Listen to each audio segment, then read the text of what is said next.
In The Joyful Science, Friedrich Nietzsche wrote, "But what if pleasure and displeasure were so tied together that whoever wanted to have as much as possible of one must also have as much as possible of the other? That whoever wanted to learn to jubilate up to the heavens would also have to be prepared for depression unto death? And that is how things may well be." It's one of Nietzsche's sharpest insights, that pleasure and pain are inseparable. Most of us chase happiness without realizing it may come wrapped in suffering. To explore this further, let's walk through a dialogue that reveals the truth behind the pain that hides within every pursuit of pleasure.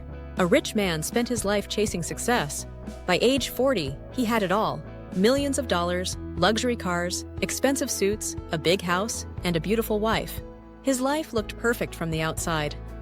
But to him, everything felt empty. He had followed the checklist he'd created as a boy.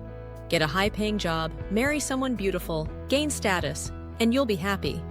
But after finally reaching every milestone, he realized he felt no different than he had at 20, except maybe more exhausted. It shook him to his core. He quit his job the next day. For weeks, he stayed in bed, unable to find the energy to do anything. "What was it all for?" he told the doctors his wife brought in. "None of it means anything." One day, while walking aimlessly, he saw a street performer, the same man he'd passed for years. This man wore ragged clothes and played an old guitar on the sidewalk. He looked poor, maybe even homeless. And yet, he always smiled. That day, the rich man couldn't ignore him. "Hey, you!" he shouted. "Yes?" the street performer replied. "Why are you so happy? You have nothing. No home, no friends, no money, no respect. And you're sick, I can hear it in your cough.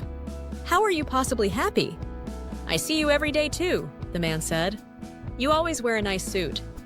You must have a big house, lots of money, a beautiful wife, but you're clearly not happy. Why?" "I don't know. Maybe because it's all meaningless. I spent 40 years chasing success. Every time I got what I wanted, I just wanted more. And none of it made me happy." "Here," the street performer said, plucking a tune on his guitar. "Listen." "That's nice," said the rich man. "But what's the point? Why does it need to have one?" said the performer. "Can't you just enjoy it? Are you saying happiness comes from listening to music?" "No. I'm saying your whole life has been about achieving, acquiring, proving. First it was money. Then cars. Now you think I have something and you want that too. Same game, different target." The rich man was silent. "You think happiness is pleasure," the street performer said. "But real happiness isn't just the high of getting what you want. That high fades. You desire something, and that desire is painful because it reminds you that you don't have it. When you finally get it, the pleasure is short-lived. And soon, you want something else. It's a loop." "So, what's the answer?" the man asked. "Give up wanting? Just stop playing the game for a moment," the performer said. "Listen again." The music played. It wasn't special, but it was present, unforced, honest. "You've spent your whole life looking for the wind in your home," he said. "Maybe it's time you opened a window." The rich man paused. "I'm not sure I follow." "You've been trying to acquire happiness," said the performer. "Maybe happiness happens when you stop trying to own everything and start noticing what's already around you." The man reached into his wallet and pulled out a $100 bill. "Here, it's all I have, but I'll bring more tomorrow." The performer smiled. "Thank you, sir, but I don't need it. I'll be leaving tomorrow anyway." "Where are you going?" the man asked. "Not sure, but I'll be all right," he said, strumming gently again. "So long. It was a joy to talk with you today. So long." The rich man walked home differently. For the first time in years, he noticed the way the light hit the buildings, the softness of the wind, the peace of a quiet street. When he walked in the door, he saw his wife, really saw her. Tears welled in her eyes, and without a word, he held her. Nietzsche believed pleasure and pain are two sides of the same coin: desire. We feel pain because we lack what we want. We feel pleasure when we get it.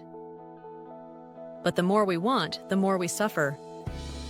And no matter how much we get, the cycle resets.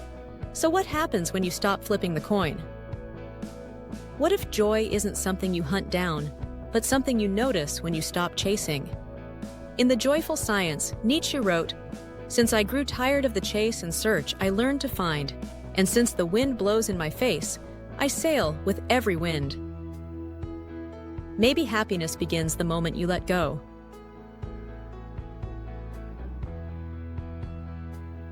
If you found this video meaningful and interesting, drop a comment below and share your experience. Please don't forget to like, subscribe, and share it with someone who might find this content useful. And as always, thank you for listening, and we'll see you next time.